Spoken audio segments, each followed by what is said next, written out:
Sonbaharın keskin havası, geleneklerin her köşe başında kök saldığı ve dedikoduların rüzgardan hızlı yayıldığı Middlemarch kasabasına fısıltılar taşıyordu. Dorothea Brooke, bu sokaklarda başı dik yürüyor. Ardından gelen kaş çatmalara ve fısıltılara aldırış etmiyordu. Alışılmadık doğası, taşra hayatının boğucu kurallarına boyun eğmeyi reddeden bir alevdi adeta. Diğer genç hanımlar nakış ve sosyal ziyaretlerle meşgulken, Dorothea'nın aklı büyük fikirlerle doluydu. Mimari çizimleri inceliyor, yoksullar için onurlu bir yaşam sunacak evler tasarlıyordu. İnce nakışlardan çok felsefi kitapların kaba sayfalarına alışkın parmakları, yürürken havada hayali planlar çiziyordu.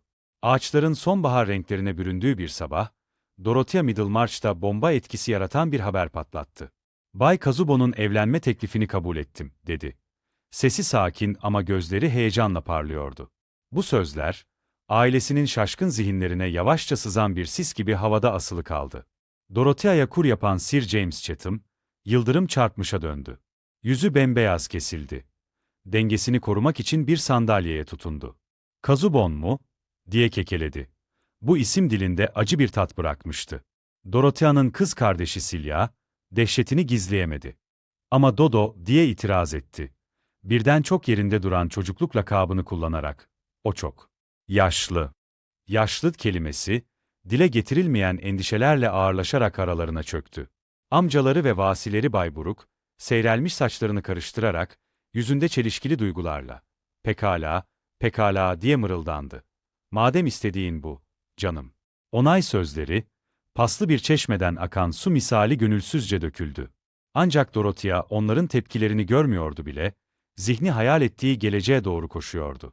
Gözünün önünde, kendisi ve Kazubon'u eski metinler üzerine eğilmiş, geçmişin sırlarını çözerken görüyordu. Entelektüel bir ortaklık ihtimali onu sarhoş etmiş, hiçbir şüphenin söndüremeyeceği bir heyecanla doldurmuştu. Düğün günü geldiğinde, havada elle tutulur bir gerginlik vardı. Dorothea koridorda yürürken, beyaz elbisesi adeta doğaüstü bir ışıkla parlıyordu. Kazubon mihrapta bekliyordu. Bilgin tavrı gelininin canlı gençliğiyle tezat oluşturuyordu. Karşılıklı edilen yeminler kilisede yankılanırken, her kelime dile getirilmeyen şüpheler ve ateşli umutlarla yüklüydü. Zamansız güzelliği ve kadim sırlarıyla Roma, balayı için mükemmel bir sahne olmalıydı. Oysa Dorothea'nın acı dolu uyanışına tanıklık etti. Ebedi şehrin ihtişamı, Dorothea'nın yüce beklentileriyle evliliğinin sert gerçekliği arasındaki uçurumu daha da belirginleştirdi. Forumun kalıntıları arasında dolaşırken, Dorothea'nın Kazubon'la sohbet girişimleri, kendisini eşten çok öğrenci gibi hissettiren kuru ve bilgiç yanıtlarla karşılaşıyordu. Ayaklarının altındaki taşlar, yükselip çöken imparatorlukları, etraflarındaki kırık sütunlar gibi paramparça olmuş hayalleri fısıldıyor gibiydi. Dorothea'nın Roma gecelerini heyecan verici sohbetler ve ortak keşiflerle dolu hayal etmesi, sessizlik işkencesine dönüşmüştü. Uykusuz gecelerde Kazubon'un düzenli nefesini dinliyor. Kendini hiç olmadığı kadar yalnız hissediyordu. Pencereden süzülen ay ışığı, tıpkı yanında uyuyan adam gibi soğuk ve uzaktı. Günler haftaları kovaladı ve Dorothea kendini Roma'nın dolambaçlı sokaklarında, çoğu zaman yalnız dolaşırken buldu. Ayak sesleri antik duvarlarda yankılanıyor, her adım hayalleriyle gerçeklik arasındaki uçurumu hatırlatıyordu. Aceleyle verdiği kararın ağırlığı, Aziz Petrus Bazilikası'nın kubbesi kadar ağır bir şekilde omuzlarına çökmüştü. Roma'da bir gün daha biterken, şehrin üzerine uzun gölgeler düşerken, Dorothea Pincian tepesinin kenarında duruyordu. Ebedi şehrin panoraması, tarihin ve insan hırsının bir goblen gibi önünde uzanıyordu. Ama manzaraya bakarken tek görebildiği, romantik idealleriyle evliliğinin soğuk gerçeği arasındaki derin uçurumdu. Güneşin son ışıkları, Dorothea'nın gençlik iyimserliğinin son kırıntılarını da alıp götürdü. Karanlık Roma'yı sararken, değişimin kokusunu taşıyan serin bir rüzgar esti. Dorothea'nın haberi yoktu ama tam o anda bir araba Middlemarch'a doğru yol alıyordu. İçinde, gelişiyle kasabanın ve belki de Dorothea'nın hayatının temellerini sarsacak olayları tetikleyecek bir yolcu vardı. Doktor Tertius Lydgate, gözleri kararlılıkla parlayarak Middlemarch'a varmak üzereydi. Doktor Tertius Lydgate Middlemarch'a adım attığında, gözleri kararlılıkla parlıyordu. Henüz 30'una basmamış genç doktor, bu sakin kasabadaki tıp anlayışını kökünden değiştirecek bir vizyonla gelmişti. Arnavut kaldırımlı sokaklarda, Lydgate'in cilalı çizmeleri tok sesler çıkarırken, kasabada emin adımlarla ilerliyordu. Havada taze ekmek kokusu ve at arabalarının toprak kokusu vardı. Geçerken kafalar çevrildi. Gözler yeni gelen yakışıklıyı görünce fal taşı gibi açıldı. Onun varlığı durgun bir odaya giren esinti gibiydi. Uzun zamandır hareketsiz duran tozları havalandırıyordu. Merak ve şüphenin harmanlandığı fısıltılar peşini bırakmadı. "Duydunuz mu? Mikroplardan ve temizlikten sanki her derde deva gibi bahsediyor," diye mırıldandı bir kadın arkadaşına. Lydgate'in sağlık ve hastalıkların önlenmesine dair çağdaş fikirleri Middlemarch'a Hindistan kadar yabancıydı. Yerel bir toplantıda, kadınların parfümü ve pipo dumanının odunsu kokusu havayı ağırlaştırırken, Lydgate'in bakışları Rosamond Vincy'ninkilerle buluştu. Yabani otlarla dolu bir tarladaki narin bir çiçek gibi göze çarpıyordu. Soluk mavi ipek elbisesi her hareketinde hışırdıyordu. Altın bukleler, sanki en usta ressamların elinden çıkmış gibi görünen bir yüzü çevreliyordu. Gözleri zeka ve hırsla ışıldıyordu. Lydgate yaklaşırken Rosamond'un kalbi hızlandı. "İşte," diye geçirdi içinden, Middlemarch'ın dar kalıplarının dışında bir yaşam fırsatı. Kaymak gibi yumuşacık elini uzattı ve Lydgate, Rosamond'un özenle kurguladığı geleceğinde bir rol için tartıldığının farkında olmadan elini tuttu. "Doktor Lydgate," dedi. Sesi bal gibi tatlıydı. "Yenilikçi fikirleriniz hakkında çok şey duydum. Tıp biliminin öncülerinden olmak ne kadar heyecan verici olmalı." Lydgate, onun ilgisinden etkilenerek gülümsedi. "Gerçekten de öyle, Bayan Vincy. Yapılacak çok iş, doğru bilgi ve özenle kurtarılacak çok can var." Onlar konuşurken Rosamond'un kurnaz zihni çarklar gibi işliyor, planlar yapıyordu. Lydgate onun için daha büyük bir hayata açılan kapıydı ve bu fırsatı kaçırmaya niyeti yoktu.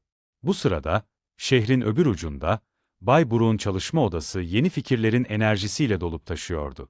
Bir şairin ruhu ve bir gezginin huzursuzluğuna sahip genç bir adam olan Will Ladislaw, Bay Brooke'un sekreteri olarak işe başlamıştı.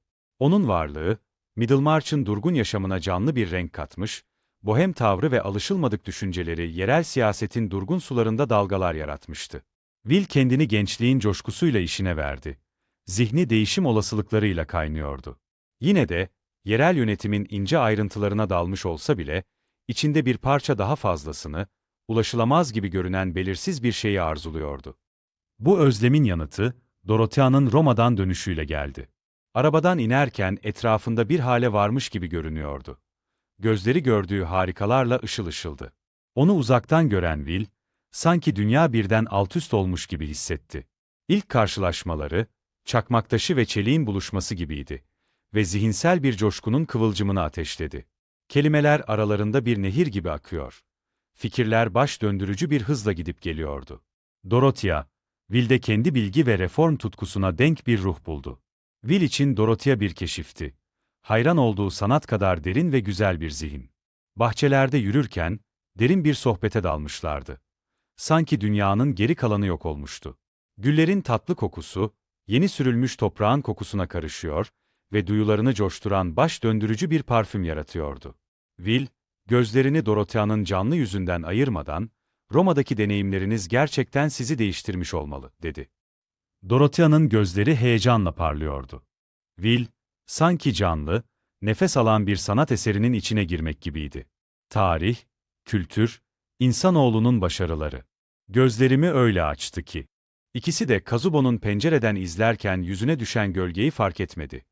Kalemi yarım kalmış bir cümlenin ortasında donup kalmıştı. Genç karısı ile bohem kuzeni arasındaki rahat yakınlaşma kalbine bir kuşku tohumu ekmişti. Bu tohum zamanla şüphe ve kıskançlık dolu bir sarmaşığa dönüşecekti. Middlemarch'ta güneş batmaya yüz tutmuş, gökyüzünü turuncu ve pembe tonlarına boyamıştı. Dorothea ve Will vedalaşırken, gözleri bir an için fazlaca uzun süre birbirine kilitlendi. Bu bakışlarda gelecekteki buluşmaların, sohbetlerin ve ikisinin de henüz sezemediği karmaşaların vaadi saklıydı. Dorothea Lovik malikanesine doğru ilerlerken, içine ağır bir yorgan gibi bir huzursuzluk çöktü. Koca ev, pencereleri karanlık ve soğuk bir şekilde önünde belirdi. Eşikte duraksadı. Eli soğuk kapı tokmağının üzerinde. Will'in sıcacık gülümsemesinin ve ilgi çekici sohbetinin anısı, kocasının sessiz çalışma odasına dönme düşüncesini daha da ürkütücü kılıyordu. Derin bir nefes alarak kapıyı itti ve hayatının, evliliğinin temellerini ve kendi sevgi ve görev anlayışını sınayacak bir dönüm noktasına geldiğinden habersizdi. Dorothea'nın Lovik malikanesindeki hayatı, huzursuz bir düzene oturmuştu. Günler geçtikçe, kocasının soğuk tavırları ve mitoloji üzerine yaptığı bilimsel çalışmalara olan takıntısı onu giderek daha fazla hayal kırıklığına uğratıyordu. Malikanenin görkemli salonları, yalnızca Kazubo'nun kalem cızırtıları ve ara sıra eski kitapların hışırtısıyla bozulan boş bir sessizlikle çınlıyordu. Hava, küflü kitap kokusu ve dile getirilmemiş hayal kırıklıklarıyla ağırlaşmıştı. Dorothea'nın ürkek adımları, kocasının çalışma odasına yaklaşırken, kalın halıda neredeyse hiç iz bırakmıyordu. Kalbi umutla çarpıyor. Gözleri yardım etme hevesiyle parlıyordu. "Edward, bugün sana yardımcı olabilir miyim acaba?" diye sordu. Sesi beklenti ve endişeyle titreyerek. Kazubo'nun yanıtı eliyle bir işaret oldu. Gözleri önündeki sararmış sayfalardan hiç ayrılmadan. "Şimdi olmaz, canım. Kritik bir noktadayım." Dorothea'nın omuzları düştü. Yardım teklifi derin bir kuyuya atılan taş gibi kayboldu. Ne bir yankı ne de bir karşılık. Geri çekildi. Reddedilmenin ağırlığı göğsünü sıkıştırıyordu. Dışarıda sonbahar, çevreyi altın sarısı ve kızıl bir şölene dönüştürmüştü. Serin hava, dökülen yaprakların ve uzaktaki odun dumanının kokusunu taşıyordu. Dorothea bu canlı ortamda, Villadislav'ın arkadaşlığında teselli buluyordu. Onun varlığı, evlilik hayatının durgun havasını dağıtan taze bir esinti gibiydi. "Dorothea!" diye seslendi Will. Onu görünce yüzü aydınlandı. "İtalyan sanatı üzerine çok etkileyici bir kitap okudum. Hemen aklıma sen geldin." Sohbetleri entelektüel enerji ve kahkahalarla doluydu. Will'in zekası ve tutkulu fikirleri, Kazubo'nun kuru, akademik tavrıyla tam bir tezat oluşturuyordu. Dorothea bu anlarda kendini gerçekten canlı hissediyor. Zihni Lovik malikanesinin sınırlarının ötesine taşıyordu. Ancak bu mutluluk uzun sürmedi. Kazubo'nun genellikle tozlu el yazmalarına odaklanan gözleri şüpheyle kısılmaya başladı. Kıskançlık tohumu kalbinde filizlenmiş, dikenli sarmaşıklar genç karısına karşı kalan her türlü sıcaklığı boğmuştu. Serin bir sabah, Dorothea bahçede düşüncelere dalmışken, Kazubon yanına geldi. Yüzü asık, sesi kuru yapraklar gibi hışırtılıydı. "Hayatım, Bay Ladislav'la ilişkilerini sınırlamanı istiyorum. Onun buradaki varlığı çalışmalarımı aksatıyor." Bu sözler, Dorothea'ya fiziksel bir darbe gibi geldi. İtiraz etmek için ağzını açtı ama Kazubo'nun kararlı bakışları onu susturdu. Dünyasının duvarlarının üzerine kapandığını hissederek, ağır bir yürekle başını salladı. O günden sonra, Will'in Lovik malikanesine ziyaretleri kesildi. Dorothea kendini altın kafese hapsolmuş buldu. Günleri yalnızlık ve gerçekleşmemiş hayallerle doluydu. Koridorlarda bir hayalet gibi dolaşıyor. Parmakları soğuk taş duvarlarda geziniyor. Zihni görev ve arzu arasında çatışıyordu. Evlilik yüzüğünün ağırlığı her geçen gün artıyor. Verdiği sözlerin sürekli bir hatırlatıcısı oluyordu. Bu arada, hareketli Middlemarch kasabasında başka bir aşk filizleniyordu. Hırslı genç doktor Lydgate, kendini Rosamond Vincy'nin cazibesine kaptırmıştı. Altın bukleleri güneş ışığını yakalıyor. Kahkahaları havada çıngırak gibi çınlıyordu. Mavi gözleri hırsla parlayan Rosamond, Lydgate'de daha büyük bir hayatın anahtarını görüyordu. Rolünü kusursuz oynadı. Flört etme sanatında usta bir oyuncuydu. Her nazlı gülümsemesi ve ustaca yerleştirilmiş iltifatıyla, Lydgate'in kalbini büyüledi. "Ah, Doktor Lydgate," derdi. Sesi yumuşak ve melodikti. "Çalışmanız kulağa çok önemli geliyor. Middlemarch sizin gibi birine sahip olduğu için ne kadar şanslı." Aşkın ve gençlik iyimserliğinin gözlerini kör ettiği Lydgate, beklentileri arasındaki uçurumu göremedi. Çığır açan tıbbi araştırmaların, mikroskop başında geçirdiği gecelerin ve hastane koğuşlarında sabahladığı günlerin hayalini kuruyordu. Zihninde Rosamond'u yanında, bu asil görevinde destekleyici bir eş olarak hayal ediyordu. Rosamond ise, sevimliliğinin ardına gizlenmiş, bambaşka hayaller kuruyordu.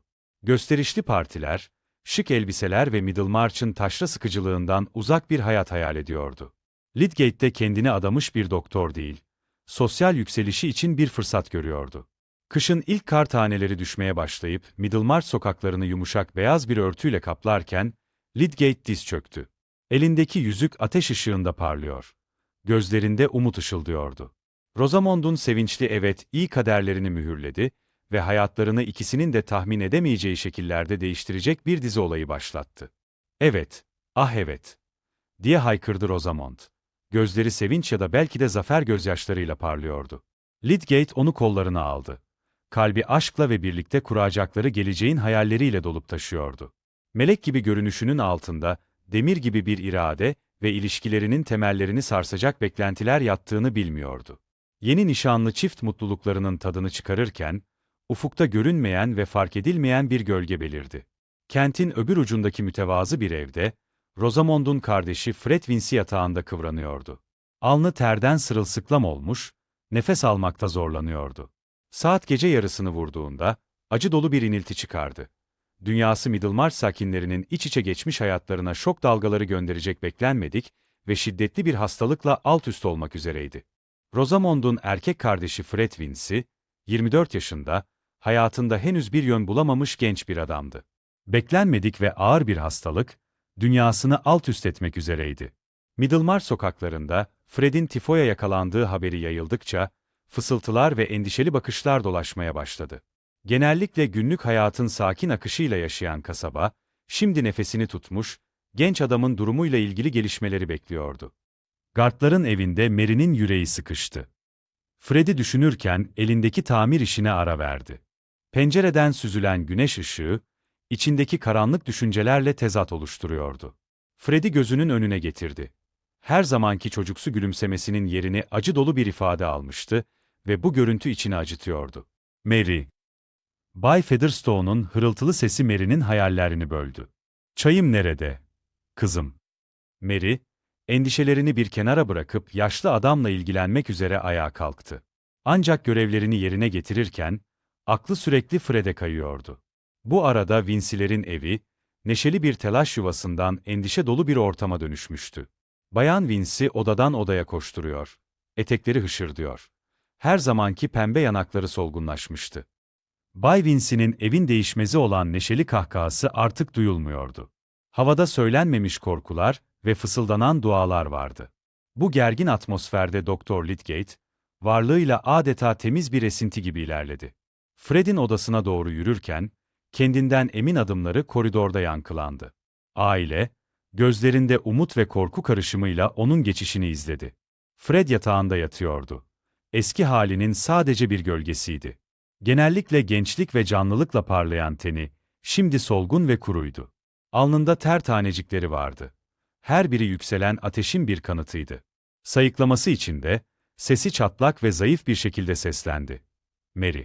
Mary. İsim havada asılı kaldı. Bir yalvarış ve bir can simidi gibiydi. Doktor Lydgate hastasını muayene ederken kaşlarını çattı. Becerikli elleri hızlı ve verimli hareket ediyordu. Fred'in zorlu nefes alışverişi ve doktorun ara sıra mırıldanması dışında oda sessizdi. Fred ateşle mücadele ederken günler gecelere karıştı. Kasaba hep birlikte nefesini tutmuş, her evde dualar ediliyordu. Yavaş yavaş, Doktor Lydgate'in bakımı altında, durum iyiye gitmeye başladı. Ateşi düştü. Fred'i zayıf ama hayatta bıraktı. Gücü yavaşça geri gelirken, Fred'in zihninde yeni bir uyanış başladı. Ölümle yüzleşmesi sadece bedeninde değil, ruhunda da iz bırakmıştı. Kendini pencereden dışarı bakarken, dünyanın akışını izlerken ve ilk kez bu dünyadaki yerini gerçekten sorgularken buldu. Mary'nin ziyaretleri bir can damarı, hasta odasının ötesindeki dünyayla bir bağlantı haline geldi. Yatağının yanında oturur. Varlığı hem teselli hem de meydan okuma olurdu. "Yolunu bulmalısın Fred," derdi. Sesi nazik ama kararlıydı. Bir erkeğin hayatta bir amacı olmalı. Kadının sözleri, Fred'in yeni uyanan zihninde kök saldı. Yatakta uzanırken, tavana bakarak düşüncelere ve hayallere daldı. Kendini şaşırtıcı bir netlikle gördü. Amaçsız, sorumsuz. Ve ilk kez gerçekten değişmek istedi. Gard ailesinin bu süreçteki desteği sarsılmazdı. Caleb Gard, nasırlı elleri ve bilgelik dolu bakışlarıyla bir ilham kaynağı oldu. Fred, Caleb'in ziyaretleri sırasında her sözünü can kulağıyla dinliyor. Çalışkanlık ve dürüstlük üzerine kurulu bir hayatın derslerini içine sindiriyordu. Fred'in gücü geri geldikçe, kararlılığı da arttı. Onu yıkmakla tehdit eden hastalık, aksine onu yeniden şekillendirdi. Kendisini bile şaşırtan bir ciddiyetle geleceğini planlamaya başladı. Önündeki yol net değildi ama Fred ilk kez bu yolla yüzleşmeye hazır hissediyordu. İyileşme sürecinin sessiz anlarında, Ev durgunken ve dünya uzak görünürken, Fred kendi kendine söz verdi. Mary'nin sevgisine ve saygısına layık, sözünün eri bir adam olacaktı. Önündeki yol uzun ve zorlu olacaktı ama penceresinden Middlemarch'ın canlı hayatına bakarken, içinde bir umut kıvılcımının alevlendiğini hissetti. Fred, yüzünde güneşin ve saçlarında rüzgarın tadını çıkararak dışarıdaki ilk adımlarını atarken, sokağın aşağısındaki bir kargaşa dikkatini çekti. Endişeli yüzlerle bir kalabalık toplanmıştı. Ortada, göğsünü tutmuş ve nefes nefese kalmış Edward Casaubon'u gördü. Fred'in yeni kazandığı yaşama sevinci, ölümlülüğün bu keskin hatırlatıcısı karşısında aniden kırılganlaştı. Tertius Lydgate ve Rosamond Vincy'nin düğünü Middlemarch'ı ayağa kaldırdı. Gösterişli törenleri kasabanın diline düşmüş, dedikodulara ve tahminlere konu olmuştu. Kilise çanları çaldı. Neşeli sesleri kaldırım taşlı sokaklarda yankılandı. Vitray pencerelerden süzülen güneş ışığı, konukların üzerinde renk cümbüşü yarattı. Yeni evliler kiliseden çıktıklarında, üzerlerine konfeti yağmuru yağdı. Rosamond'un lekesiz beyaz gelinliğine ve Lydgate'in şık siyah takımına yapıştı. Hava gül kokuları ve iyi dileklerle doluydu. Rosamond'un yüzü zaferle parlıyor. Kalabalığın hayranlığını içine çekerken mavi gözleri ışıldıyordu. Lydgate'in yüzünde ise daha temkinli bir ifade vardı. Gülümsemesi biraz zoraki görünüyordu. Birlikte kurdukları yeni hayat masalsı vaatlerle başladı. Çift, güçlerinin çok üstünde bir eve taşındı. Evin odaları boş yankılarla doluydu. Rosamond odadan odaya geziyor. Narin parmaklarıyla pahalı eşyaları ve süslü dekorasyonları okşuyordu. "Bunu almalıyız," Tertius derdi. Sesi bal gibi tatlı ama altında çelik gibi sert. "Toplumda yerimizi sağlamlaştırmak için şart." Karısına olan sevgisiyle içini kemiren endişe arasında kalan Lydgate, sık sık başını sallamaktan kendini alamıyordu. Her onayı, mali geleceğine bir darbe daha indiriyordu sanki. Zaman geçtikçe, gerginlik su yüzüne çıkmaya başladı. Lydgate'in yenilikçi tıbbi uygulamaları, meslektaşlarının kaşlarını kaldırmasına ve üstü kapalı şüphelerine yol açtı. Middlemarch'ın tutucu tıp camiası ona karşı aşılmaz bir duvar örmüştü adeta. Evdeki hava gergin bir yay gibiydi. Rosamond'un lüks düşkünlüğü Lydgate'in azalan geliriyle çatışıyordu. Tartışmaları evin geniş odalarında gök gürültüsü gibi yankılanıyor, her söz evliliklerinin temelini sarsıyordu. "Tasarruf etmeliyiz Rosamond," diye yalvarırdı Lydgate, sesi hayal kırıklığıyla boğuklaşarak. "Böyle devam edemeyiz." Ama Rosamond çenesini dikerek yüz çevirirdi. "Bir yoksul gibi yaşamayacağım, Tertius. Ben bir Vincy'yim ve korumam gereken bir itibarım var." Borçları sel gibi arttıkça, Lydgate kendini mali sıkıntıların girdabında buldu. Bir zamanlar granit gibi sağlam olan gururu, şimdi yardım istemek zorunda kaldığı için kırılmıştı. Çaresizlik içinde Bay Bulstrode'a başvurdu. Bu karar kara bir bulut gibi üzerinde asılı kaldı. Aldığı borcun ağırlığı Lydgate'in omuzlarına çökmüş, onu görünmez bir yükün altında eziyordu sanki. Bu arada Rosamond'un öfkesi zehirli bir sarmaşık gibi büyüyor. Bir zamanlar aralarında filizlenen aşkı boğuyordu. Gizlice ailesine mektuplar yazıyor. Zarif el yazısı yardım çığlıklarını gizliyordu. Her mektup bir ihanet, Lydgate'in koca olarak otoritesini sarsıyordu. Eskiden nadiren yaşadıkları tartışmalar, artık gündelik hale gelmişti. Sözler aralarında ok gibi uçuşuyor.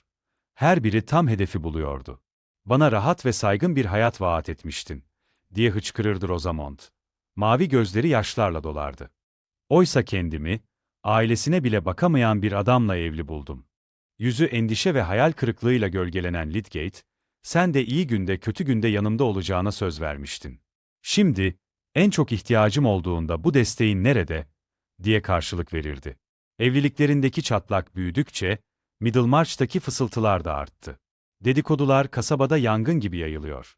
Her anlatımda biraz daha alevleniyordu. Lydgate kendini kişisel ve mesleki bir kaosun içinde buldu. Bir zamanlar mutluluk getireceğine inandığı evliliği yüzünden itibarı zedelenmişti. Bir zamanların umut vaat eden doktoru, şimdi Middlemarch sokaklarında başı önde yürüyor. Sıkıntılarının ağırlığı her adımında hissediliyordu. Tıp reformu hayalleri suya düşmüş. Geride yalnızca hayal kırıklığının acı tadı ve gerçekleşmeyen beklentilerin ağırlığı altında çöken bir evliliğin acı gerçeği kalmıştı. Lydgate bir akşam çalışma odasında, başını ellerinin arasına almış otururken, bir ulak acil bir haberle geldi. İçeriği tüylerini ürpertti. Edward Casaubon aniden ölmüş ve vasiyetinde garip bir durum olduğuna dair söylentiler yayılmaya başlamıştı bile. Lydgate, bu beklenmedik olayın kendisi ve Rosamond da dahil olmak üzere tüm Middlemarch için geniş çaplı sonuçlar doğuracağını hissederek ürperdi. Edward Casaubon'un ani ölümü, acımasız bir şart içeren vasiyetiyle her şeyi alt üst edecekti. Casaubon'un ölüm haberi Middlemarch'ta çıt çıkmaz yayıldı. Ancak asıl dedikoduyu alevlendiren, vasiyetinin içeriğiydi. Henüz 21 yaşında dul kalan Dorothea, kendini bir anda söylentilerin odağında buldu. Artık sahibi olduğu malikanenin gölgeleri, yaşanmamış bir hayatın sırlarını fısıldıyordu. Dorothea, kocasının çalışma odasının penceresinde dururken, parmakları soğuk cama değdi. Dışarıda bahar tüm canlılığıyla hüküm sürerken, içinde fırtınalar kopuyordu. Rüzgarın taşıdığı çiçek kokuları, kavrayamadığı yeni başlangıçları hatırlatıyordu. Özgürdü. Ama sanki daha da fazla kıstırılmış gibiydi. Miras kalan servet altın kafes, vasiyetteki madde ise açamayacağı bir kilit gibiydi. Will Ladislaw'la evlenirse her şeyini kaybedecekti. Ne yapacağım ben? Diye mırıldandı boş odaya, sesi köşedeki saatin tik taklarında kayboldu. Sanki zaman, yeni esaretinin dakikalarını sayıyordu. O gün akşama doğru Sir James Chatham ve Dorothea'nın kız kardeşi Celia geldi. Yüzlerinde endişe okunuyordu. Bir zamanlar sessiz çalışmaların yuvası olan misafir odası, şimdi Dorothea'nın yargılandığı bir mahkeme salonuna dönmüştü. Havada söylenmemiş suçlamalar asılıydı. "Canım," dedi Sir James. Sesi hem nazik hem de sertti. "Durumunu iyi düşünmelisin." Kasaba çoktan dedikodu kazanını kaynatmaya başladı. Celia, mavi gözleri endişeyle büyümüş halde, ablasının elini tuttu. Bu dokunuş teselli vermek yerine, Dorothea'ya başka bir zincir gibi geldi. "Dorothea, lütfen. İtibarını düşün. Will Ladislaw, hakkında neler söylendiğini biliyorsun." Dorothea içinde bir başkaldırı kıvılcımının tutuştuğunu hissetti. "Ya benim mutluluğum?" diye sordu. Sesi umduğundan güçlü çıkmıştı. "Artık aramızda olmayan bir adamın kıskançlığına sonsuza dek mahkum mu kalacağım?" Bunu izleyen sessizlik, her türlü anlaşma umudunu boğan kalın bir örtü gibiydi. Dorothea arkasını döndü ve gözleri Casaubon'un portresine takıldı. Ölümünde bile bakışları onu izliyor gibiydi. Boyalı gözlerde ne sıcaklık ne de sevgi vardı. Sadece kaderini mezarın ötesinden yönetmeye kararlı bir adamın soğuk hesapları. Bu sırada, şehrin öbür ucunda, Will Ladislaw mütevazı odasında, kafesteki bir aslan gibi volta atıyordu. Vasiyet haberi ona ulaşmış, beraberinde zor zapt ettiği duygular da gelmişti. Dorothea'ya karşı bir zamanlar sessiz bir kor olan hisleri, şimdi her şeyi yakıp kül edecek bir yangına dönüşmek üzereydi. Ama onur, o iki ucu keskin kılıç, onu kalbinin isteklerine karşı koymaya zorluyordu. Will derin bir iç çekerek, eşyalarını toplamaya koyuldu. Çantasına koyduğu her parça, sanki kalbinden bir parça koparıyordu. Middlemarch'tan ayrılacak, kendi yolunu çizecek ve bunu yaparken, Dorothea'yı varlığının yükünden kurtaracaktı. Yıpranmış bir gömleği katlarken, bir anlık zayıflığa kapılıp toplumsal baskıların olmadığı, aşkın özgürce yeşerebileceği bir hayatı hayal etti. Casaubon malikanesine dönen Dorothea, kendini bahçede, çiçekler arasında avuntu ararken buldu. Güllerin tatlı kokusu, yeni sürülmüş toprağın aromasına karışıyor. Hayatın sürekli yenilendiğini hatırlatıyordu. Yakındaki bir çalıdan kopardığı taç yaprağının kadifemsi dokusu, yeni gerçekliğinin sert kenarlarıyla tezat oluşturuyordu. "Hayatım bu mu olacak?" diye düşündü sesli sesli. Sözleri hafif rüzgarla savruldu. "Kendi isteklerimden vazgeçip zenginlik ve mevki mi?" Bir zamanlar huzur bulduğu bahçe, şimdi süslü bir hapishaneye dönüşmüştü sanki. Kısıtlayıcı vasiyetname zihninde kara bir bulut gibi dolaşıyor. Geleceğe dair her düşüncesini gölgeliyordu. Bu, sıradan bir belgeden öte, toplumlarında kadınları bağlayan görünmez zincirlerin simgesi, zenginlik ve gücün yaşayanları mezarın ötesinden nasıl etkileyebileceğinin acı bir hatırlatıcısıydı. Güneş batarken gökyüzünü turuncu ve pembeye boyarken Dorothea eve yöneldi. Her adım bir öncekinden daha ağır geliyordu. Sanki kararlarının yükü onu fiziksel olarak çökertiyordu. Bir zamanlar gurur duyduğu malikanenin görkemli cephesi, şimdi zenginliğiyle alay eder gibiydi. İçeride, koridordaki bir aynanın önünde duraksadı. Karşısındaki genç kadın hem tanıdık hem de yabancı görünüyordu. 21 yaşında dul, bir servetin varisi ve yine de hiç olmadığı kadar yoksun. Yansıma bulanıktı sanki. Olması beklenen kişiyle olmak istediği kişi arasında gidip geliyordu. Dorothea aynadan uzaklaştı. Kararlılığı her an biraz daha pekişiyordu. Kısıtlayıcı vasiyetname Kazubo'nun son kontrol hamlesi olabilirdi ama Dorothea bunun kendi hikayesinin sonu olmayacağına ant içmişti. Odasına çıkan merdivenleri tırmanırken, zihninde gelecek günleri şekillendirecek yeni bir soru belirdi. Kişisel mutluluk ve doyum karşısında zenginlik ve mevkinin gerçek değeri nedir? Gece Middlemarch'ı sararken, kasaba yeni bir dedikoduyla çalkalanıyordu. Umursamazlığıyla nam salan Fred Vince'i başını belaya sokmuştu.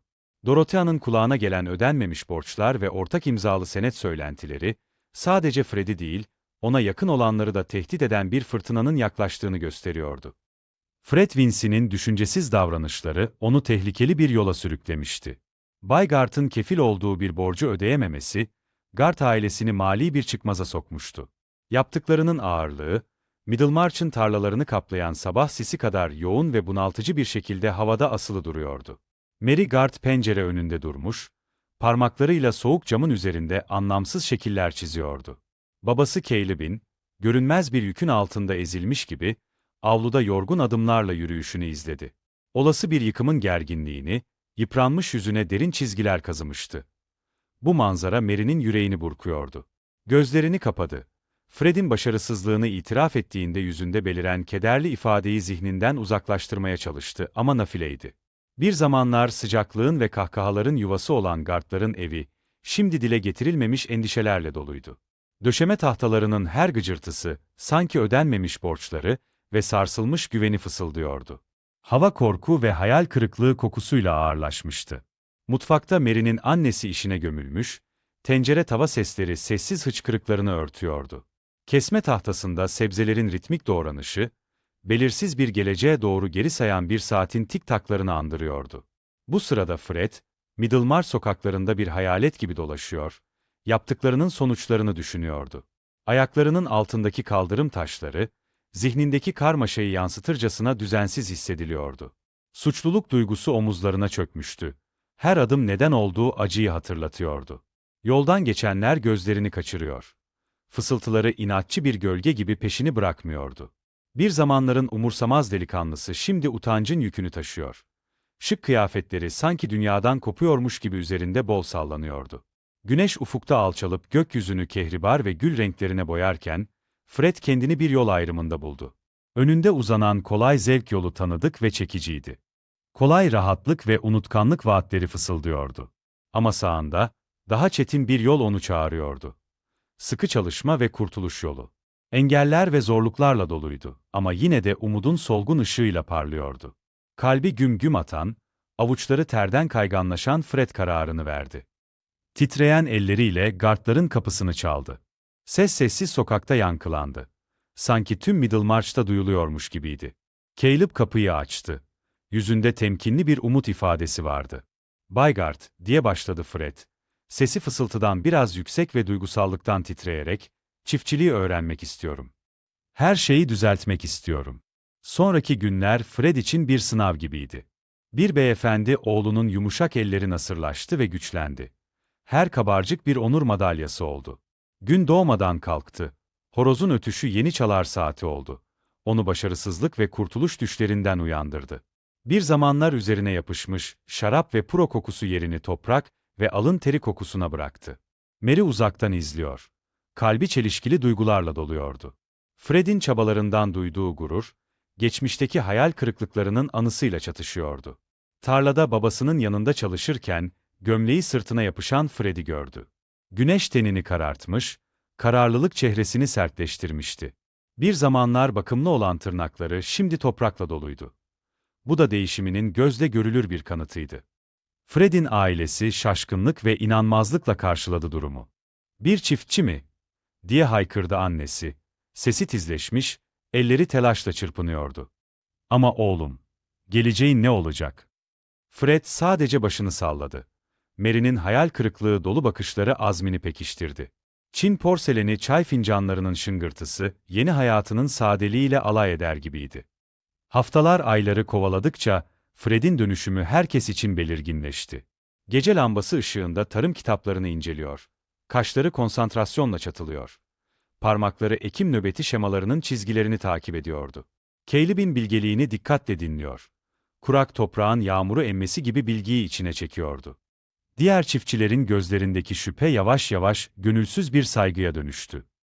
Pazar yerinde başlarıyla onaylamaları, Fred için altından daha değerli oldu. Mary kendini Fred'e daha sık bakarken buldu. Kollarındaki yeni gücü, duruşundaki sessiz özgüveni fark etti. Yine de kalbini korumaya devam ediyor. Erken umutlanmaktan çekiniyordu. Bir zamanlar rahat ve kaygısız olan sohbetleri artık alttan alta bir gerilim taşıyordu. Çekim ve belirsizliğin bir karışımı. Her kelime, söylenmemiş duygularla ve geçmiş hataların gölgeleriyle yüklü, ağır geliyordu. Fred'in yeni sorumluluğu tarlaların ötesine uzanıyordu. Titiz hesaplar tutuyor. Her kuruşu dikkatle değerlendiriyordu. Gece geç saatlere kadar kalemiyle, defteri karalaması bir kurtuluş ninnisine dönüşmüştü. Geleceğini kumarda harcayan düşüncesiz çocuk, zor kazanılan her kuruşun değerini bilen bir adama dönüşüyordu. Sonbahar kırları zengin altın ve kızıl renklere bürürken, Fred olgunlaşan buğday tarlasının ortasında dimdik duruyordu. Emeğinin ürünleri, gelişiminin bir kanıtı olarak esintide hafifçe dalgalanıyordu. Köye giderken oradan geçen Mary, onu izlemek için duraksadı. Bir an için gözleri Ekin denizinin ötesinde buluştu ve aralarında bir anlayış kıvılcımı geçti. Hava konuşulmamış olasılıklarla doluydu. Fred'in kefaret yolculuğu henüz bitmemişti ama Mary'nin uzaklaşan silüetine bakarken, içinde baharın ilk filizleri gibi umut yeşerdi. Onun sevgisine ve saygısına layık bir adam olma yolunda ilk adımları atmıştı. Yenilenmiş bir kararlılıkla işine döndü. Önündeki zorluklarla yüzleşmeye hazırdı. Dürüstçe çalışarak geçirdiği bir günün daha sonunda, Fred aklı geleceğe dair planlarla dolu bir halde kasabaya doğru yola çıktı. Ancak bankanın yakınındaki köşeyi döndüğünde, kasabanın önde gelen bankacısı Nicholas, Bulstrode'un bir yabancıyla fısıldaşarak hararetli bir konuşma yaptığını gördü. Bulstrode'un her zamanki sakin yüzündeki korku ifadesi, Fred'in tüylerini ürpertti. Böylesine güçlü bir adamı titreten sır neydi? Ve bu sır Fred'in yeni anlamaya başladığı Middlemarch toplumunun hassas dengesini nasıl etkileyebilirdi? Middlemarch'ın önde gelen bankerlerinden Nicholas Bulstrode, dindar görünüşünün ardında yıllardır karanlık bir sır saklıyordu. Şimdi, geçmişteki hatalarının ortaya çıkma tehlikesiyle karşı karşıya kalan Bulstrode, inşa ettiği her şeyi yok edebilecek bir uçurumun kenarında sallanıyordu. Middlemarch'ta hava, Bulstrode'un içinde kopan fırtınayı yansıtan bir gerilimle doluydu. Arnavut kaldırımlı sokaklarda attığı her adım, sanki cam kırıkları üzerinde yürüyormuş gibi hissettiriyordu. Sırlarının ağırlığı ayaklarının altındaki zemini çatlatacakmış gibiydi. Derken Con Ruffles, Bulstrode'un geçmişinin karanlığından bir hayalet gibi ortaya çıktı. Onun alaycı gülümsemesi ve kötülük dolu bakışları, Bulstrode'un tüylerini diken diken etti. Ruffles, ucuz içkinin pis kokusuyla birlikte Bulstrode'un günahlarının ağırlığını da taşıyordu. Şaibeli bir miras ve bir cinayetle bağlantı. Ruffles, Bulstrode'un özenle ördüğü maskenin ipliklerini çözmeye başladıkça, bankerin dünyası da parçalanmaya başladı. Gerçek, hem lanetli hem de çirkindi. Bulstrode, ilk karısıyla evlendiğini hatırlarken elleri titriyordu. Karısının, ahlaken iğrenç bulduğu bir tefecilik işinden elde edilen servetin mirasçısı olduğunu çok iyi biliyordu. Yine de, bir yılan gibi deri değiştirerek, o parayı kasabanın saygın bankacısı olmak için kullanmıştı. Çaresizlik Bulstrode'un içini kemirirken, Ruffles'ın tehditleri başının üstünde Demokles'in kılıcı gibi sallanıyordu. Avuç dolusu para ve tatlı vaatlerle sessizliği satın almaya çalıştı. Ama Ruffles açgözlülük ve kinden ibaret dipsiz bir kuyuydu. Durum her geçen gün daha da kontrolden çıkıyor. Bulstrode'u yıkımın eşiğine sürüklüyordu. Kader sanki son bir oyun oynuyordu. Yıllarca içki içmekten yüzü solmuş ve harap olmuş Ruffles hastalandı ve Bulstrode'un kapısına getirildi. Bulstrode işkencecisine bakarken, korkunç bir fırsat belirdi. Bulstrode'un zihninde bir plan şekillenirken oda kararmış, hava ağırlaşmış gibiydi. Bulstrode, hiçbir şeyden şüphelenmeyen Doktor Lydgate'e özenle seçilmiş birkaç kelimeyle Ruffles'ı, sonsuza dek susturma şansını yakaladı. Verdiği kararın ağırlığı odayı doldururken, saatin her tik-takı bir ölüm çanı gibi çınlıyordu. Oynanan oyunlardan habersiz olan Lydgate, Bulstrode'un talimatlarını yerine getirdi. O gece Ruffles, Bulstrode'un sırlarını da yanında mezara götürerek son nefesini verdi. Ancak sırlar, Tıpkı sığ mezarlardan çıkan cesetler gibi er ya da geç ortaya çıkar. Çok geçmeden gerçek, bir barajın yıkılması gibi patlak verdi ve Middlemarch'ı pis sularıyla doldurdu. Kasaba bu ifşaatla sarsıldı. Şok dalgaları durgun bir göle atılan taş misali topluma yayıldı. Bulstrode'un kilisedeki dostları ve iş ortakları ona sırtlarını döndüler. Yüzlerinde tiksinti ve ihanet ifadeleri vardı. Bankacının düşüşü hem acımasız hem de hızlı oldu. Tüm yetkili pozisyonlarından istifa etmek zorunda kaldı. Her istifa itibarının tabutuna çakılan bir çivi gibiydi. Skandal toplumda şok dalgaları yarattı ve insanları ahlak ve saygınlık hakkında bildiklerini sandıkları her şeyi sorgulamaya itti. Komşular fısıltıyla konuşuyor. Dostlar yabancılaşıyor. Middlemarch'ın temelleri sarsılıyordu. Yine de bu fırtınanın ortasında tek bir sadakat ışığı parlıyordu. Harriet Bulstrode, yüzünde acı ama kararlılığı sarsılmamış bir halde, gözden düşmüş kocasının yanında durdu. Onun Hristiyan merhameti, her yönden üzerlerine yan yargılarla tam bir tezat oluşturuyordu. Adeta kamuoyu fırtınasında bir deniz feneri gibiydi. Ortalık yatışmaya başladığında Nicholas ve Harriet Bulstrode, evleri olan kasabayı terk etmeye hazırlandılar. Kumaşların hışırtısı ve bavulların gürültüsü, bir zamanlar görkemli olan ama şimdi Bulstrode'un eski şöhreti kadar boş duran evlerini dolduruyordu. Middlemarch'ı gecenin karanlığında, adeta hırsızlar gibi terk ettiler. Yalnızlık ve pişmanlık dolu bir hayata çekildiler. Arabaları uzaklaşırken, tekerlekler çakılların üzerinde çıtırdarken, Bulstrode bir zamanlar yönettiği kasabaya son kez baktı. Günahlarının ağırlığı, herhangi bir sandık ya da bavuldan daha ağır bir şekilde omuzlarına çökmüştü. Bulstrode'lar gecenin karanlığında kaybolurken bile skandallarının dalgaları yayılmaya devam etti. Middlemarch'ın gölgelerinde, başka bir adamın dünyası yıkılmak üzereydi. Doktor Tertius Lydgate, üzerine gelen fırtınadan habersiz, Con Ruffles'ın hayaleti ve farkında olmadan işlediği suçun gölgesi rüyalarına musallat olmuş halde uyuyordu. Tertius Lydgate'in dünyası bir anda altüst olmuştu. Bulstrode skandalıyla olan bağlantısı ortaya çıkmış, parlak geleceğine kara bir gölge düşürmüştü. Bir zamanlar cıvıl cıvıl olan muayenehanesinin bekleme odası, şimdi mezar sessizliğindeydi. Hava, dile getirilmemiş suçlamaların ağırlığıyla doluydu. Boş sandalyeler, Middlemarch'ta talihin ne çabuk döndüğünü hatırlatıyordu. Lydgate sokakta yürürken, kasabalıların bakışlarının sırtına ok gibi saplandığını hissediyordu. Fısıltılar peşini bırakmıyor. Her gizli konuşma itibarına bir darbe daha indiriyordu. Duydunuz mu? Söylentiler kasabanın dört bir yanına yayılıyordu. Lydgate, zavallı Ruffles'ın ölümüne göz yummak için Bulstrode'dan rüşvet almış. Bu suçlama, üzerine yapışmış kötü bir koku gibiydi. Ne kadar açıklamaya çalışsa da kurtulamıyordu. Hastanede, eskiden ikinci evi gibi hissettiği koridorlar, artık soğuk ve itici görünüyordu. Bir zamanlar onu gülümseyerek karşılayan meslektaşları, şimdi gözlerini kaçırıyor. Sessizlikleri hakaretlerden daha beter oluyordu. Yargılamaların ağırlığı Lydgate'in omuzlarına çökmüş, her adımı bataklıkta yürürmüş gibi hissettiriyordu. Titreyen elleriyle istifa dilekçesini yazdı. Kalemin kağıt üzerindeki hışırtısı, hayallerinin son çırpınışı gibiydi. Her kelime, bir zamanlar içinde yanan ideallere ihanet gibi geliyordu. Evi bile artık güvenli bir liman değildi.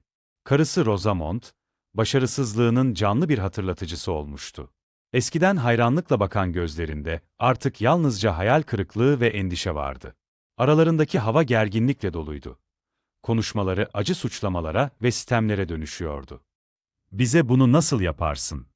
Rosamond'un sesi öfke ve çaresizlikle titriyordu. "Mahvolduk, Tertius. Her şeyimizi kaybettik." Sözleri neşterden daha derindi. Lydgate'in asla iyileşemeyeceğini düşündüğü yaralar açıyordu. Günler haftaları kovaladıkça, Londra'nın çağrısı güçleniyordu. Kalabalık şehir, kimliğini gizleme ve yeniden başlama fırsatı sunuyordu.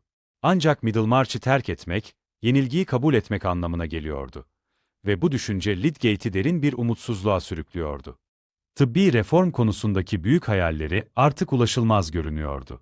Küçük kasaba siyasetinin acımasız gerçekleri ve kamuoyunun değişken yapısı, bir zamanlar parlak olan bu ateşi söndürmüş, geriye yalnızca için yanan közler bırakmıştı. Lydgate, hayatını değiştirecek bir kararın eşiğindeydi ve bu kararın ağırlığı omuzlarına çökmüştü. Kalıp dedikodu ve şüpheyle savaşmak mı, yoksa büyük şehrin karmaşasına karışmak mı? Seçimin zorluğu altında eziliyor. Alnındaki endişe çizgileri derinleşiyordu. Çalışma odasının penceresinden, bir zamanlar iyileştirmeyi umduğu kasabaya baktı. Tanıdık sokaklar ve binalar, artık yabancı ve düşmanca görünüyordu. Toplumsal konumun kırılganlığı, söylentilerin yıkıcı gücü, değişim getirmeye çalışanların karşılaştığı zorluklar. Tüm bu acı gerçekler etrafında dönüyor, azminin son kırıntılarını da yok etmekle tehdit ediyordu. Artık kendisiyle alay eder gibi duran tıp kitaplarıyla çevrili olan Lydgate, hem kişisel hem de mesleki bir kimlik bunalımı yaşıyordu. Middlemarch'a umut ve büyük fikirlerle gelen adam, şimdi hayal kırıklığına uğramış ve yenilmiş bir halde ayrılmanın eşiğindeydi. Güneş batarken ve çalışma odasına uzun gölgeler düşerken, Lydgate kapının hafifçe çalındığını duydu. Bu zor zamanlarda kimin onu ziyaret etmeye cesaret edeceğini merak ederek kalbi hızlandı. Pencereden tanıdık bir silüet gördü. Dorothea Kazubon, kapının önünde bekliyordu. Etekleri hafifçe hışırdıyordu. Acaba ne istiyordu? Ve onun gelişi kurtuluş mu, yoksa daha fazla kınama mı getirecekti? Dorothea, Rosamond'un evine doğru ilerlerken etekleri hafifçe hışırdadı. Zihni, sonbahar rüzgarında savrulan yapraklar gibi düşünce ve duygu fırtınasıyla doluydu. Middlemarch'ın taş döşeli sokakları dedikodularla fısıldıyor. Her adımı amacının ağırlığıyla yankılanıyordu. Sabah sisi gibi havaya asılı kalan söylentilere rağmen, Rosamond'a ve dolayısıyla Lydgate'e destek olmaya kararlıydı. Eve yaklaşırken omurgasından aşağı bir ürperti geçti. Tüyleri diken diken oldu. Bir şeylerin yolunda gitmediğini hissetti. Perdeler sıkıca çekilmiş. Sıcak öğleden sonra güneşini engelliyordu. Havada, sadece uzaktan gelen bir karga sesiyle bozulan ürkütücü bir sessizlik vardı. Dorothea bir an duraksadı. Kalbi göğsünde güm güm atıyordu. Kapıyı çalmak için elini kaldırdı. Ancak kapı gıcırdayarak açıldığında parmak boğumları tahtaya zar zor değdi. O kısacık anda zaman durdu. Orada, salonun loş ışığında, Rosamond ve Will Ladislaw, çok şey anlatan bir kucaklaşma içindeydiler. Şok, Dorothea'ya fiziksel bir darbe gibi çarptı. Nefesi kesildi. Geriye doğru sendeledi. Dünya başının etrafında dönerken görüşü bulanıklaştı. Ayaklarının altındaki zemin kayıyor gibiydi. Dengesini sağlamak için kapı çerçevesine tutundu. Lovik'e dönüş yolculuğu, acısıyla alay eder gibi görünen yeşil tarlalar ve altın güneş ışığından oluşan bir bulanıklıktı. Dorothea'nın bir zamanlar amaç dolu olan kalbi, şimdi binlerce parçaya ayrılmış gibiydi. Tanıdık bir ortamda teselli bulmak için odasına çekildi. Hareketsizce oturup pencereden dışarı, geniş araziye bakarken, şöminenin üzerindeki saatin yumuşak tik-takları zamanın geçişini işaret ediyordu. Günler birbiriyle çelişen duyguların sisinde geçti. Dorothea Lovik'in koridorlarında dolaşıyor. Ayak sesleri boş odalarda ruhundaki kargaşanın yansıması gibi yankılanıyordu. İhanetinin acısı, başkalarında en iyiyi görme içgüdüsüyle çatışıyordu. Kendini merhum kocasının portresinin önünde, onun sert yüz hatlarında cevap ararken buldu. Yine de, en karanlık anlarında bile Dorothea'nın cömert ruhu sönmedi. Küllerinden doğan bir anka kuşu gibi, Lydgate'in durumuna duyduğu şefkat her zamankinden daha güçlü bir şekilde ortaya çıktı. Gecenin sessiz saatlerinde aklına gelen karar, umutsuzluğunun karanlığında bir umut ışığı oldu. Lydgate'e maddi yardımda bulunacak, zor zamanında ona destek olacaktı. Dorothea titreyen elleriyle bir mektup yazdı. Tüy kalemin kağıt üzerindeki hışırtısı çalışma odasının sessizliğinde rahatlatıcı bir ritim oluşturuyordu. Her kelimesi özenle seçilmiş, zor durumdaki doktora 1000 sterlin teklif etti. Zarfı kırmızı bir damla mühür mumu ile mühürlerken, omuzlarından bir yük kalktığını hissetti. Kendi acısından doğan bu iyilik hareketi, onun ahlaki cesaretinin ve toplumsal beklentilere meydan okuma isteğinin bir göstergesiydi. Teklifine verilen yanıt hızlı ve beklenmedikti. Will Ladislaw Lovik'te belirdi. Gelişi çakıllı yolda at nallarının sesiyle duyuruldu. Onu görünce Dorothea'nın kalbi yerinden fırlayacak gibi oldu. Gözleri onu hem heyecanlandıran hem de ürküten bir yoğunlukla parlıyordu. Uzun zamandır gecikmiş olan konuşmaları, salonda bir fırtına gibi koptu. Kelimeler döküldü, açıklamalar yapıldı ve yanlış anlaşılmalar bahar temizliğindeki örümcek ağları gibi temizlendi. Will konuşurken, sesi alçak ve telaşlıydı. Dorothea kalbinin etrafına ördüğü duvarların yıkılmaya başladığını hissetti. O meşhum günde tanık olduğu şeyin gerçeği ortaya çıkmıştı. Koşullar ve zamanlamadan kaynaklanan bir yanlış anlaşılma. Her kelimeyle birlikte, Uzun zamandır bastırdığı duygular, setleri aşan bir nehir gibi damarlarında kabardı. Aşk, saf ve inkar edilemez bir şekilde içinden akıyor. Onu nefessiz bırakıyor ve yoğunluğuyla başını döndürüyordu. O anda Dorothea, hayatının bir yol ayrımında olduğunu gördü. Bir yol güvenlik, zenginlik ve toplumsal onaya, sessiz, rahat ve saygın bir hayata çıkıyordu. Diğeri ise daha vahşi ve daha az gidilen, aşk, tutku ve en derin arzularının gerçekleşmesini vaat ediyordu. Bu yol belirsizliklerle doluydu. Ama ruhunu çağıran bir yoldu. Dorothea kendisini bile şaşırtan bir netlikle seçimini yaptı. Kelimeler dudaklarından bir bağımsızlık ilanı gibi döküldü. Her hece kendi yarattığı bir geleceğe doğru atılan bir adımdı. Kazubon'dan kalan mirastan vazgeçecek, Ville gerçek mutluluğu yakalamak için servet ve statüden feragat edecekti. Verdiği kararın büyüklüğü aralarında havada asılı duruyordu. Olasılıklarla titreşen somut bir şey gibiydi. Dorothea'nın kararının haberi Middlemarch'ta bir orman yangını gibi yayıldı. Kulaktan kulağa fısıldandı. Fısıltılar şok ve kınama çığlıklarına dönüştü. Daha geleneksel bir evlilik umudu besleyen ailesi ve arkadaşları sarsılmıştı. Toplumlarının temelleri onun seçiminin cüretkarlığı karşısında sarsılıyor gibiydi. Ama Dorothea dimdik duruyordu. Kararlılığı Lovik'in eski taşları kadar sağlamdı. Maddi zenginlik yerine aşkı seçerek, Middlemarch toplumunun üzerine kurulduğu değerleri reddetmişti. Onun fedakarlığı sadece servet ve mevkiden ibaret değildi. Aynı zamanda uzun zamandır dünyasını yöneten materyalist değerlere karşı cesur bir başkaldırıydı. Bu çalkantılı günün sonunda, güneş batarken ve gökyüzünü pembe ve altın tonlarına boyarken, Dorothea yatak odasının penceresinde durdu. Yakında artık kendisine ait olmayacak olan geniş araziye baktı. Tanıdık manzara şimdi tatlı bir hüzünle doluydu. Dudaklarında bir gülümseme belirdi. Çünkü her şeyini kaybederken çok daha değerli bir şey kazandığını biliyordu. Önündeki yol belirsizdi ama Dorothea hayatında ilk kez kendini gerçekten özgür hissediyordu. Gece çöküp yıldızlar, kadife gökyüzünde parıldamaya başladığında, aşağıdaki avludaki bir kargaşa Dorothea'nın dikkatini çekti. Dışarı baktığında telaşla gelen bir araba gördü. Arabadan inen kişiyi tanıdığında kalbi hızla çarpmaya başladı. Fred Vincy, kızarmış ve heyecanlı görünüyordu. Bu geç saatte ne gibi haberler getiriyor olabilirdi? Ve bu haberler, onun yeni keşfettiği mutluluğunun hassas dengesini nasıl etkileyecekti? Fred Vincy ve Mary Garth'ın aşk hikayesi, düğün çanlarının çınlamasıyla mutlu sona ulaştı. İlişkileri, Fred'in kişisel gelişimi ve çiftçiliğe olan yeni tutkusuyla zamanla filizlenmişti. Yeni evliler Middlemarch'ın kıyısındaki şirin evlerine yerleşirken, sonbaharın keskin havası taze toprak ve elma çiçeklerinin kokusunu taşıyordu. Beyaz badanalı duvarlar yumuşak güneş ışığında parlıyor. Saz çatı esintide hışırdıyor. Birlikte kurdukları yeni hayatın mütevazı ama mutlu bir simgesi oluyordu. Fred'in bir zamanlar yumuşacık olan elleri, artık dürüst çalışmanın nasırlarıyla doluydu. Tarlalarda geçen uzun günlerin bronzlaştırdığı yüzü, Caleb Garth'ın yanında çalışırken gülümseme çizgileriyle kırışıyordu.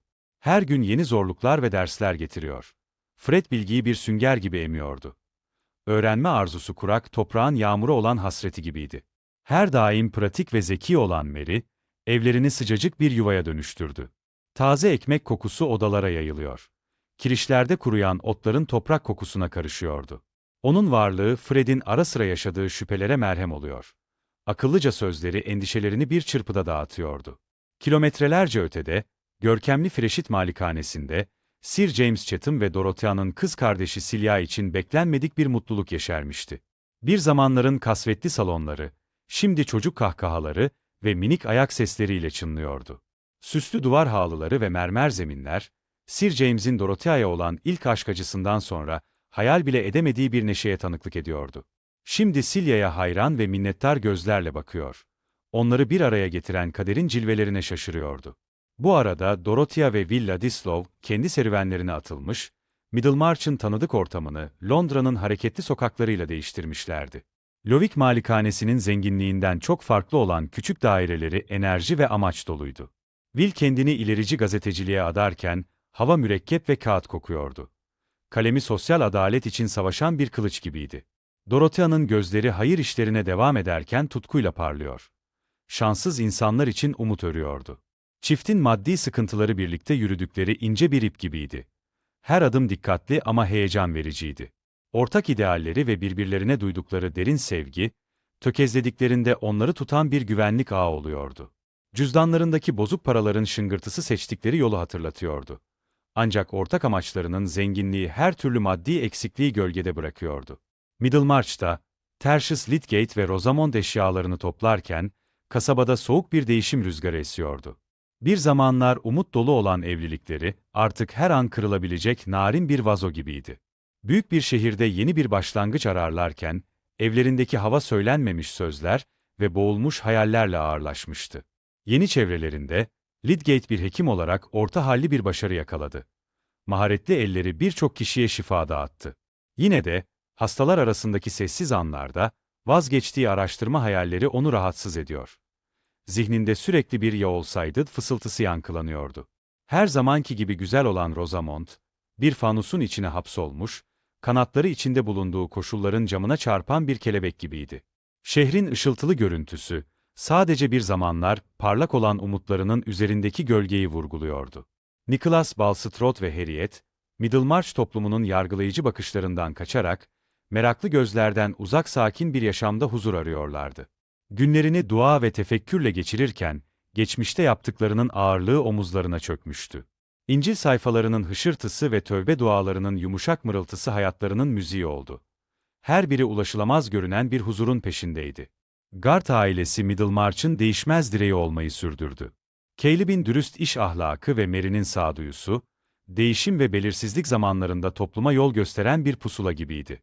Evleri, lezzetli yemeklerin ve taze pişmiş böreklerin kokusuyla tavsiye arayan ya da sadece gerçek nezaketin sıcaklığını hissetmek isteyen komşuları çeken bir bilgelik yuvasıydı.